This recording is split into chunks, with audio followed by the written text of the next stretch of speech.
to CN Venugopalan ji. Whole-time directors of banks are being provided pensionary benefit as per instructions received from DFS.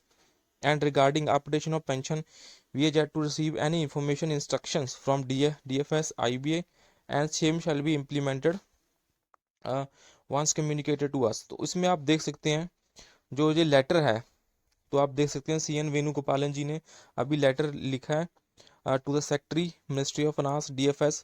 CN Venugopalan ji हमारे constant efforts कर रहे हैं regarding the bank pension updates. So उनका अभी जो letter है non payment और of updation pension to employees and payment of unauthorise जो पेंशन है टू होल टाइम डायरेक्टर्स हैं उनको अनऑथराइज पेंशन दी जा रही है.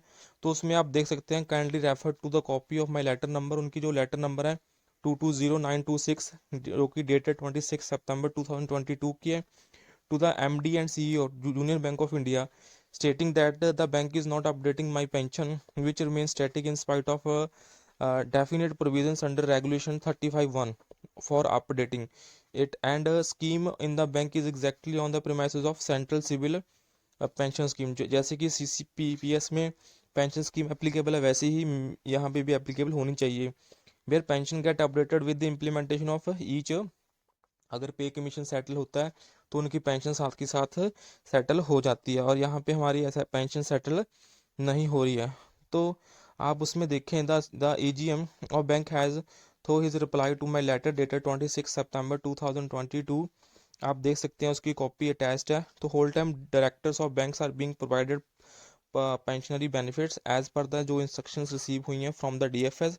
And regarding updation of pension, we are yet to receive any information instruction from DFS, IBA, and the same shall be implemented.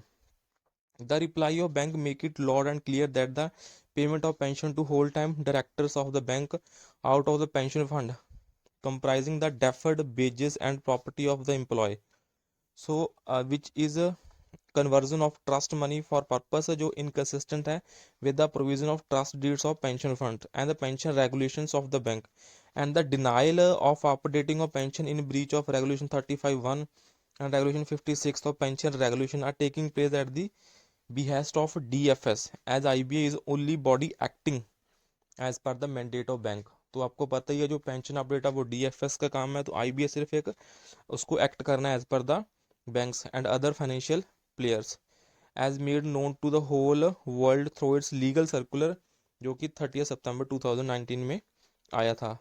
The bank cannot extinguish saying that it can update the pension only if it is approved by the DFS. तो bank ऐसा नहीं बोल सकता अभी, अगर DFS बोलेगा तभी pension हम अपडेट करेंगे. So it is my humble request to you therefore that that humble that opposite instructions may please be issued to the bank to update pension expeditiously, lest I may have to approach court for directions to get the pension fund audited by agencies like CAG.